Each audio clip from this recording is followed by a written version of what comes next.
Hello guys, welcome to this week's video. In this week, I will be covering, in this video actually, I will be covering what top of funnel, bottom of funnel, and middle of funnel is. I don't know why I said it in that order. But anyways, essentially what top of funnel, middle of funnel, and bottom of funnel is, it describes the heat of the traffic. Now, what even is the heat, you might be asking? So essentially, if you, as a digital marketer, you probably have heard of, what cold audiences, warm audiences, and hot audiences are. That's literally what top, middle, and bottom of funnel means, because essentially you're driving everyone down like this sales funnel.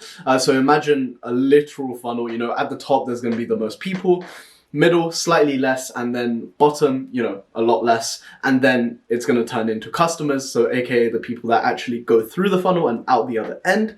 So yeah, that's essentially why we call it a funnel. Now, to explain what top, mid, and bottom of funnel actually are. So for example, top of funnel is literally cold audiences. That essentially means people who have never ever heard of your brand or products, or, aren't aware of who you are, basically. Middle of funnel are people who have actively engaged with your brand. That literally just means, maybe they followed you on Instagram, or liked your Facebook page, liked a post on your Instagram, or they visited your website and, browsed around for a little bit, or just literally clicked on the link to your website. Essentially, what that does is it basically means, they're already aware of your brand, so they are slightly warmer than the average individual who is a complete stranger.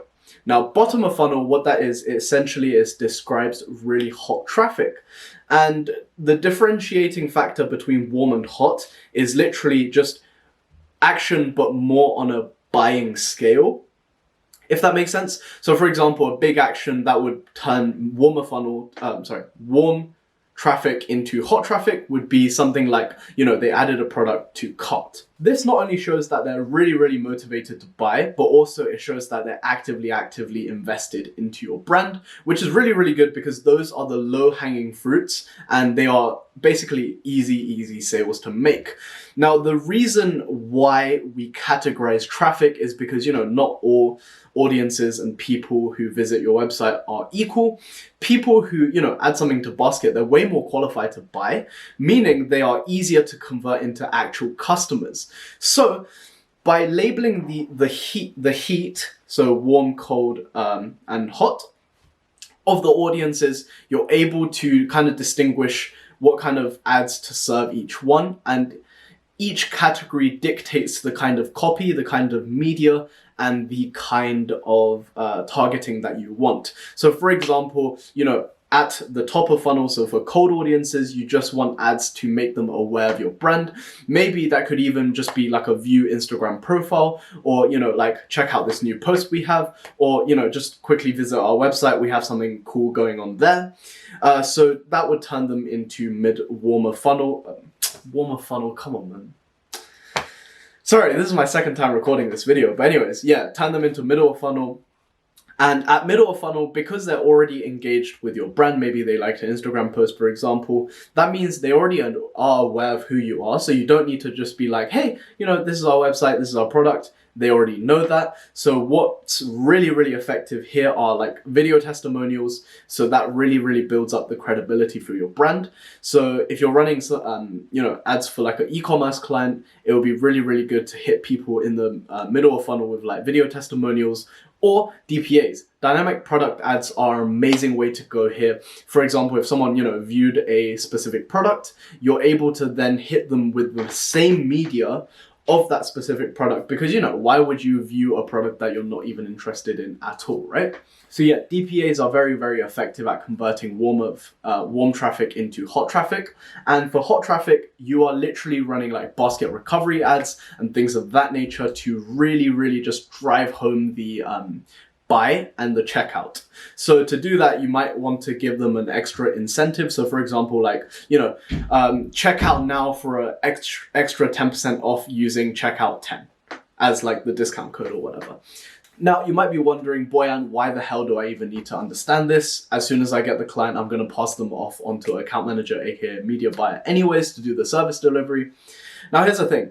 As an agency owner, it is very, very crucial, in my opinion, to personally know the service delivery for yourself. you know, just in case if, God forbid, one of your media buyers suddenly pulls out of the contract or whatever, and you're stuck with doing the service delivery yourself, you need to be extremely, extremely competent. But also on sales calls, you cannot act a fool. The easiest and the best clients to work with, in my opinion, are people who are currently running ads for themselves, because you don't even need to sell them on the idea of, you know, the importance of Facebook ads. They already know exactly how important Facebook ads are, meaning, you know, they're highly motivated to buy. However, they already have prior knowledge of Facebook ads, meaning you have to appear to be the expert in that situation. So by knowing these kind of niche topics, to be honest, top of funnel, middle of funnel, bottom of funnel should be the knowledge that's like known by every single marketer. I'm very disgusted that, you know, a lot of marketers nowadays don't know that. So yeah, if you don't know that, self-educate, don't act a fool on sales calls. So how would you even explain this kind of concept on a sales call? Well, you would do it in the exact manner as I have explained earlier on in this video. So you would first of all explain what they are. So what is cold, warm, and hot traffic, why we label it as such, and what it benefits us with, and how it helps us, you know, dictate the kind of copy and the ads that we serve. Don't be afraid to don't be afraid to unleash all of your knowledge at this point, just because, you know, like, if you tell them, okay, so cart recovery ads work really well, maybe hit them with an extra incentive. If they don't know Facebook ads, they're not going to trust themselves enough to implement it themselves anyways. But if they are, great. You know, even if you guys don't end up working together, you're building amazing karma, because in the business owner's eyes, you're legit bringing them real value as opposed to the kind of superficial value that a lot of people claim to bring. One thing to bear in mind is you would explain this concept to someone who has already ran ads very differently to someone who is a complete novice and has never ran any Facebook ads. So for example, to someone that is completely new, I would explain it personally on the discovery call like this. So essentially, what these traffic sources are, you know, not every quality of traffic is the same. Not every visitor has the same value. So by categorizing these people into cold, warm, and hot, we are able to serve them different ads, and it really does help when it comes to, you know, honing down the specific ad sets and to increase conversions at the end. So for example, you know, conversions are going to be at the highest for bottom of funnel, just because they are very, very motivated to buy. And things like cart recovery ads work exceptionally well at this stage.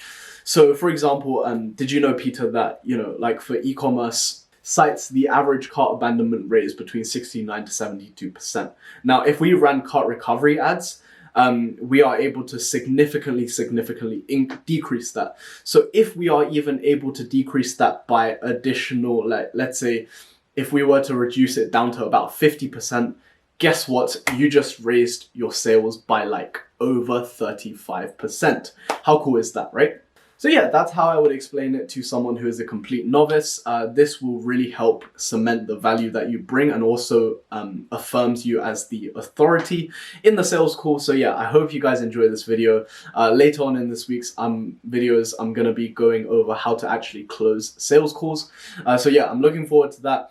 Drop a like on this video if you've enjoyed it, and also follow me on my Instagram. I am going to go live 7 p.m. every single Monday on my Instagram to speak to you guys, because I've been getting a load of like requests to get on calls with me for either coaching or just general advice.